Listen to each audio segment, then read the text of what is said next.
Good. Welcome to the next session on IPCP, our coaching pathway. The next one is running now in February 27 next year.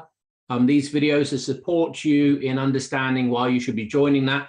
So this evening or last night, Jay ran a session and we ran into the coach's cognitive biases. So we're going to explore slightly that with the Headley and see how that is valuable and necessary for you to be across. Any questions that you have about the coaching pathway, when this video gets posted, put them in the comments and then Jay or I will respond directly to you. So Jay, cognitive biases from the coach perspective, what are you discovering? Not so much what I'm discovering. I've known that the coach needs to do the work to get their stuff out the way. Otherwise, that's going to get projected upon the client. What the cohort is really starting to realize is how prevalent that is without the work. It's a bit like trying to understand a book by reading the first chapter. You can't understand the whole book. You can't go deeply into it. So a lot of coaches think they know themselves. And some of these coaches have been through practitioner, master practitioner, and they've done the old meta coaching with us, coming into this program now, starting to realize, holy crap, my biases are quite large, and I can now actually see how they're getting in the way of me being an effective coach, an effective developmental coach. Okay. And so last night we explored your thinking preferences, and we explored your work preferences. And so thinking preferences are, I think we're looking at, do you think in terms of, your work preferences are, do you prefer working by yourself or in a team with others? And the important part about that is shared responsibility. Do you like to hold responsibility yourself? Even though you like working with people, then you're likely a group worker than a team worker. If you like working with people and sharing responsibility, then you're definitely a team worker. And if you like to hold responsibility to yourself and you prefer to get things done on your own, then you're definitely individual. And so, we had lots of people who were team oriented, and lots of people who are extremely independent, individual oriented. Well, that's not really going to work for coaching. And as we explored that, people's faces and chins begin to drop, because it's like, oh, that's really getting in my way. I like to have responsibility. I don't like it to be shared between the client and myself. Well, that's going to facilitate over responsibility 101. And so the coach is going to start being responsible for the client. They're going to start thinking about what the client wants, how they want it. Am I delivering it? All that stuff's going to be going through their head time and time again. In the thinking, let's interrupt the monologue. So what's a cognitive bias, and what's showing up? Enjoy a smile. And how is that different to it just being a cognitive intention? What's the variable? So it becomes a bias when it becomes a driver. And so it becomes a driver when there's a high score in one or both of the cognitive intentions, or if there are three cognitive intentions in a category, then across all three. Then the category becomes a bias. Then it's a cognitive category bias, which is off the scale. Then it's part of your identity. It's part of your personality structure at that point. So hold on. Say more about off the scale. It's off the scale in terms of. So an example in perspectives. One person in the group had 90% first person, 95% second person, 100% third person. Right. That means that perspectives are now part of their identity. I said, tell me about how perspectives are part of your identity. She said, all I talk about is perspectives. I live, I dream, I think about perspectives. I'm constantly correcting people's language. It's like it's part of her identity. That's why it's so strong across the category.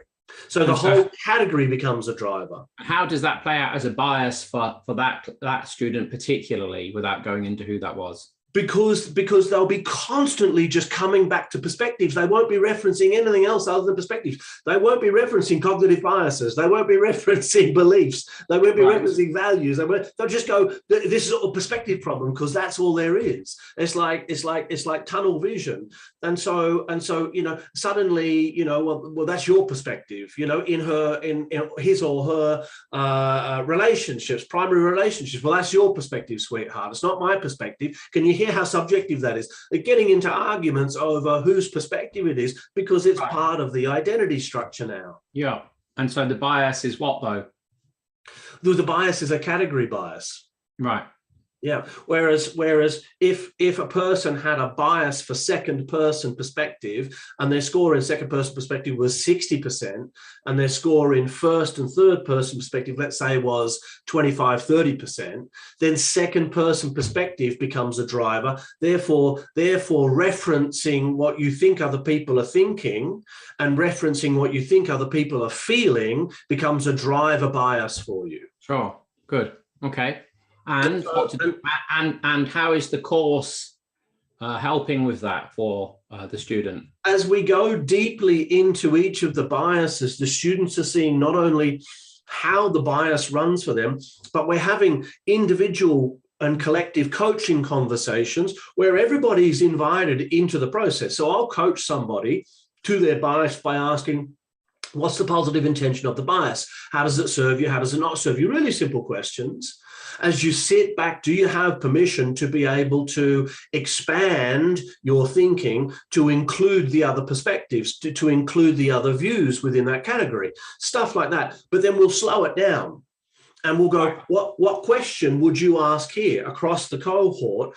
If you were this person, what's coming up for you? Who else has this bias? Right, what's coming up for you as I'm asking Bob these questions? What's coming up for you? What's coming up for you? What's coming up for you? What's coming up for you? And they're sharing, and that person who I'm coaching then's going, that's exactly what's happening for me. Oh my God, what that person said. And so we're collectively learning off, like in a group and team coaching experience, about these biases and how they play out, not only for the person who's being coached or the people who are involved, but also my partner does that. Oh my God, my partner says I do that. So awareness of these biases, unless you're aware of them, you're going to be projecting them onto your client unconsciously, which means you're outside of your awareness, and it seems as though you're being unbiased. But your thinking patterns are directing the very fabric of your thinking, and therefore the fabric of the experience of the coachee who may not share those biases.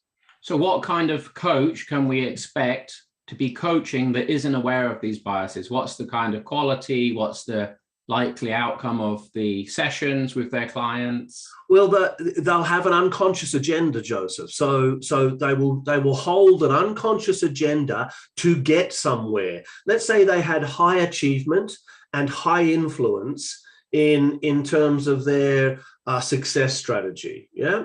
Right. So high achievement means they want an outcome. Yeah. High influence means they want control and influence. If you had that bias and you weren't aware of it, you would be controlling the coaching session toward an outcome that was yours, not theirs. Yeah. Yeah. And you're not even going to know you're doing it. Yeah. And so I did it. A client once stood up at the end of a coaching session. He looked at me and he said, "Stop trying so fucking hard." Right. He left and never came back. It was the lesson for me that I was holding an agenda. It took me about 2 years to see it, but as I just held on to that, held on to it, it came to me like, that's what was going on. Here's me driving the session with my biases. That kind of thing's going to happen. So as you can hear from our sharing here, we're very keen and we are very invested in making sure that as a coach, and particularly as an accredited coaching room coach, you're across a really clean, pure, and systemic approach to coaching. If that interests you, drop your questions in the comment section, or just really easy, come book on the course for next year, see Harriet. That's it from us. Till next time.